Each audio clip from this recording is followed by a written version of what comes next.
Quý vị thân mến, chỉ còn chút ít thời gian nữa thôi là chúng ta sẽ bước vào giây phút trọng đạo, giây phút thiêng liêng và tuyệt vời nhất của cái dấu của chủ rể.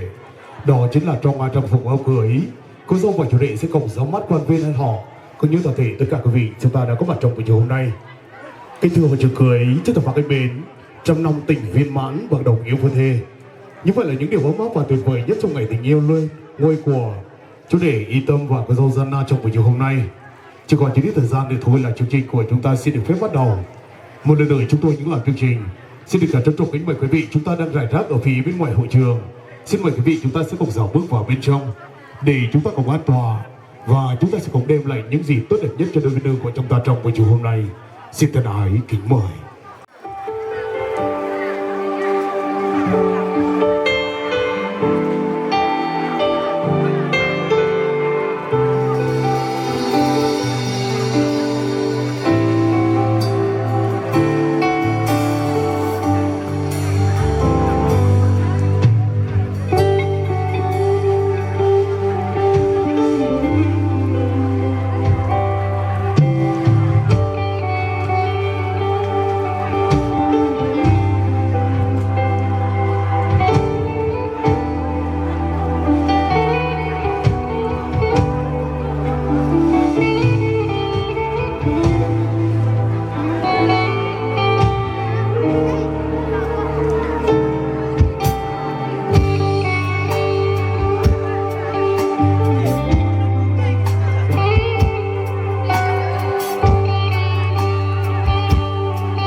Nhiều khi kiếm đâu cô tích trên đời, thật là điều may mắn nếu như có người cầm tay bước đi đến cuối con đường, bao giờ thì sẽ tới. Dẫu anh không là chàng hoàng tử mà em đắm say, chỉ là giản đơn thôi như hình hài anh lúc này. Anh vẫn muốn quỳ gối trước nàng công chúa, em nhớ đêm này. Điều anh muốn là luôn thấy em cười, chẳng cần phải lo lắng vì anh ở đây rồi, để anh che chở em hết quãng đường ngày sau nhé. Ngày đầu tiên cùng nhau sống suốt đời, cùng nhìn về phía trước cầm tay mãi không rời, và con tim cùng chung một nhịp khi ta có. Vâng, xin cảm ơn những tràng pháo của ban tổ chức của chúng ta, để chúng ta cùng bắt đầu chương trình chúc mừng hạnh phúc số duyên hiền Tân Thảo trong buổi chiều hôm nay. Kính thưa quý vị, ngày hôm nay là ngày vui trọng đại của hai bên gia đình, cùng với đó gia đình cũng có lời mời quý vị, chúng ta là những người thân của gia đình đã dành thời gian quý báu của mình đã trở về đây để cùng hòa chung vui cùng với gia đình, và gia đình của chúng tôi cũng có đôi lời để tri ân gửi đến cho hội trường cưới của chúng ta. Và đầu tiên chúng ta sẽ cùng lắng nghe lời phát biểu của họ nhà gái của chúng ta. Kính thưa quý vị, họ nhà gái của chúng ta đến từ làng Riêng Rai, xã Ao Bầu, huyện Tân Ba, tỉnh Gia Lai của chúng ta, và chúng ta sẽ cùng lắng nghe lời phát biểu của ông Nương sẽ gửi đến cho hội trường. Xin mời quý vị chúng ta sẽ cùng lắng nghe.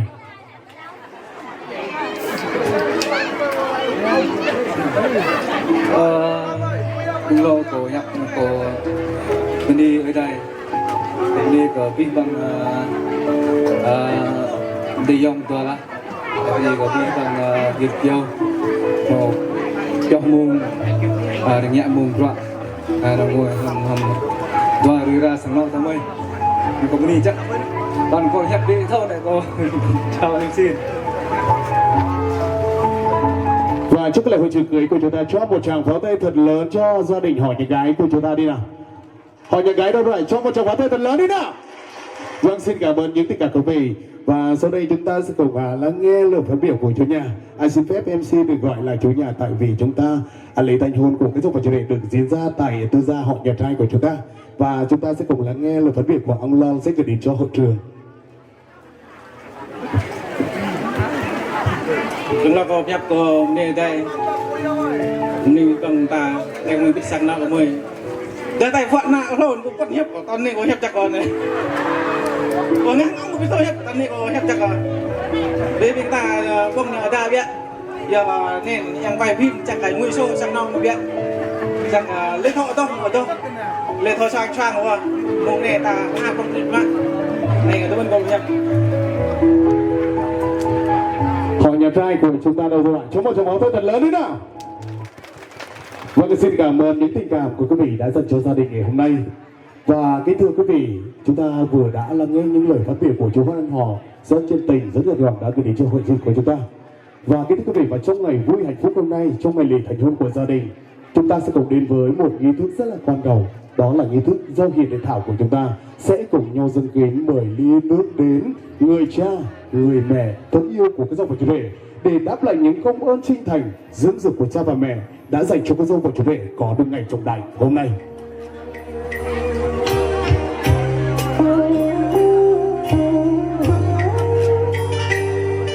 Vâng, cái tuổi được cưới chúc chào bà thân mến, trong cái lễ công ca dao nói đến người cha, người mẹ, những bậc chân thành dưỡng dục chúng ta không thể quên được, và chúng ta vẫn ghi nhớ mãi công ca dao, công cha như núi Thái Sơn, nghĩa mẹ như nước trong nguồn chảy ra. Kính thưa quý vị, chúng ta làm người đừng quên công cha nghĩa mẹ, đôi ta trưởng thành nhờ ai mới có cấp thì mới sinh cảnh, và nên duyên chồng vợ sinh thành tri ân. Và thế là từ đây hai bên gia đình của chúng ta đã thêm một thành viên mới, đó chính là dâu hiền để thảo. Và xin chúc mừng cho bên họ nhà trai của chúng ta, từ nay đã có nàng dâu hiền, dâu đẹp trong gia đình, cũng như bên họ nhà gái của chúng ta từ nay đã có chàng rể hiền, rể thảo trong gia đình. Xin chúc mừng. Cùng với đó xin mời quý vị chúng ta ở phía dưới bàn tiệc, chúng ta sẽ cùng nhau rót đầy ly nước ngọt của mình thế nào, rót đầy ly bia của mình để chúng ta sẽ cùng với hai bên gia đình của chúng ta sẽ cùng chúc mừng trong ngày lễ trong buổi chiều hôm nay. Xin mời. Và xin mời chủ đề sẽ cùng trở về vị trí của mình. Và sau đây xin mời cô giáo và chủ đề của chúng ta sẽ cùng lùi một bước để bố mẹ chúng ta cùng tiến một bước. Xin mời bố mẹ chúng ta cùng tiến một bước quay mặt vào nhau để gia đình của chúng ta sẽ cùng nâng lên kết nối tình thông gia trong buổi chiều hôm nay. Xin mời. Và quý vị chúng ta sẽ cùng giơ thật cao liên nước còn của mình thế nào. Chúng ta cùng đếm nào. 1 2 3. Xin chúc mừng cho gia đình của chúng ta. Từ nay đã là một nhà xin chúc mừng.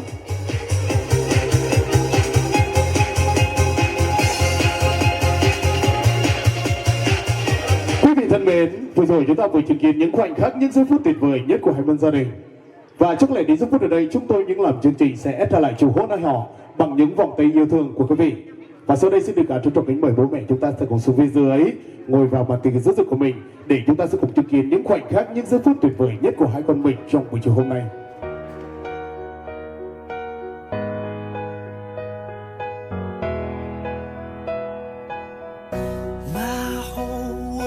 Changed from the moment I met you, and it would never be the same. Felt like I knew that I always loved you from the moment I heard your name.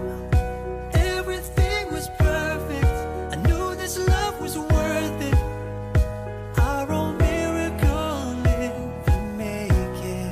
Until this world stops turning, I'll still be here waiting and waiting to make that vow that I'll be by your side till the day I die.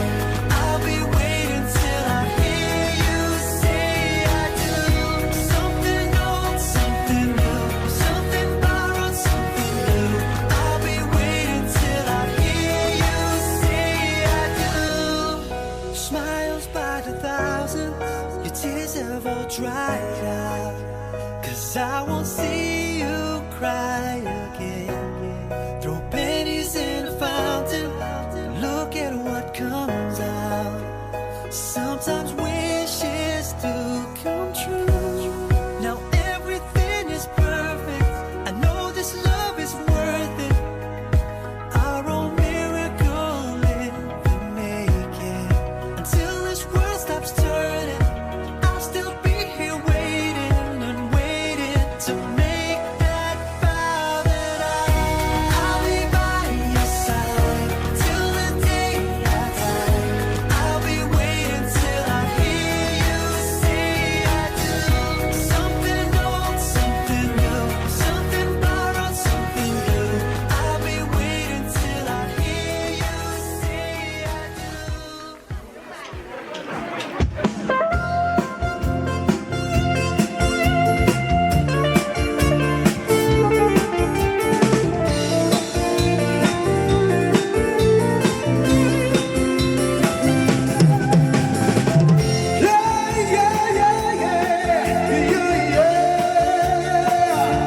Em ơi, cho anh một đứa con trai nhá.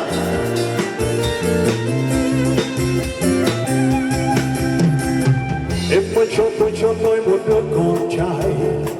Em ơi cho tôi một thằng đàn ông. Em ơi cho tôi một phút bình mộng. Em ơi cho tôi một thằng con trai. Thằng con trai lên dây giữ rừng. Thằng con trai lang thang biển khơi. Thằng con trai như chim muốn gọi bầy. Là con chim không sống trong mù đầy. Hãy cho tôi yêu em như nước sông non cao, như bao xa sương xa là đàn ông yêu em giữ như con em. Hãy cho tôi yêu em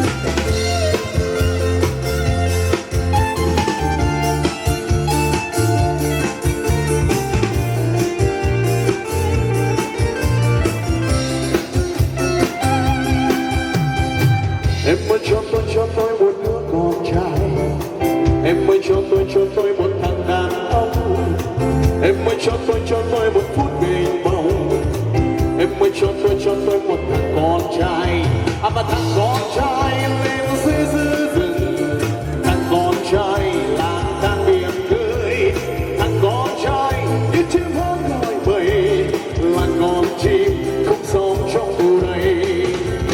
Hãy cho tôi yêu em như nước sông non cao, như bao số sương già là đàn ông yêu em dưới như cỏ biển. Hãy cho tôi yêu em như nước sông non cao, như bao số sương già là đàn ông yêu em dưới như cỏ biển.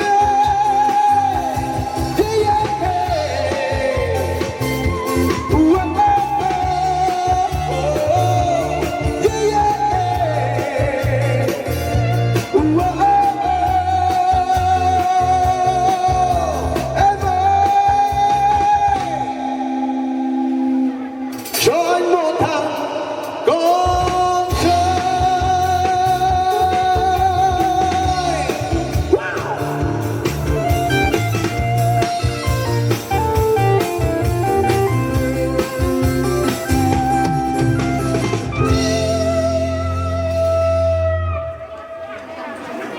Vâng, xin cảm ơn hội trường của chúng ta cũng đã lắng nghe một ca khúc do anh em Bầu Nhạc đã trình bày đến quý vị.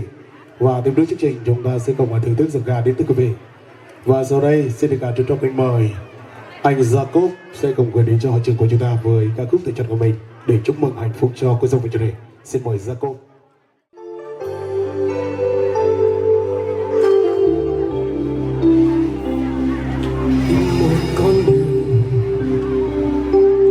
Tìm một lối đi ngày qua ngày, lòng nhiều vẫn nghi lạc loài niềm tin sống lúc ngày mai, sống quên không ai cần ai, cứ vui cho trọn hôm nay. Giờ vui thà mọi người bước đi, một mình tôi về nhiều lần ơn đi, cho tình yêu thế trong ánh nắng mai xóa tan màn đêm của tôi, cho tôi biết thôi bâng khuâng thành một người mới, và con tim đã vui trở lại. Tình yêu đến cho tôi ngày mai, tình yêu chiếu sáng vào đời, tôi hy vọng ơn cứ rồi con tim đã vui trở lại, và niềm tin đã dâng về người, cho tâm hồn tình yêu mãi chỉ người mà thôi.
Cảm ơn giọng ca của anh Gia Công rất nhiều với một bài hát, một giọng ca rất là tuyệt vời đã gửi đến cho hội trường của chúng ta.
xin cảm ơn sự nghe của bạn Đoàn rất là nhiều.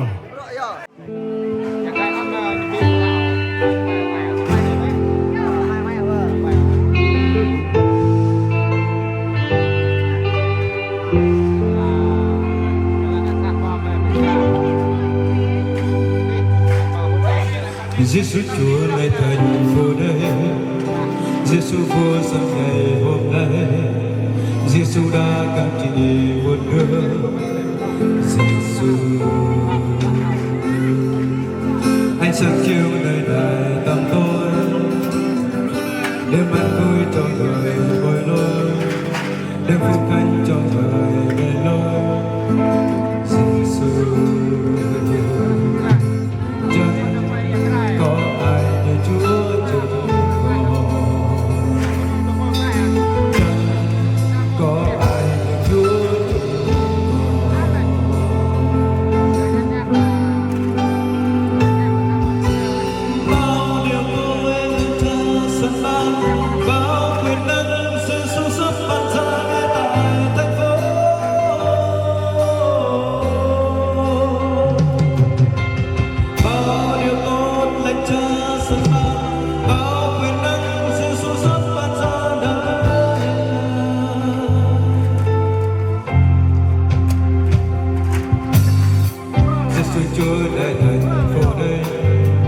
Giêsu vua dạy ngày hôm nay, Giêsu đã cam chịu một nước. Giêsu, anh sẽ chiếu nơi này tăm tối, đem an vui cho người bối rối, đem phúc âm cho người về lối. Giêsu, chẳng có ai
Vâng, xin cảm ơn sự nghe của anh Sen. Tiếp nối chương trình chúng ta sẽ cùng đến với giọng ca của Nê Ưn. Nê Ưn còn có đây không ạ? Mọi người cũng đã tàn hết rồi.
là bạn nát nhà tô và MC nè.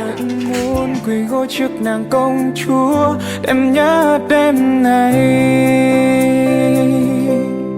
Điều anh muốn là luôn thấy em cười, chẳng cần phải lo lắng vì anh ở đây rồi, để anh che chở em hết quãng đường ngày sau nhé.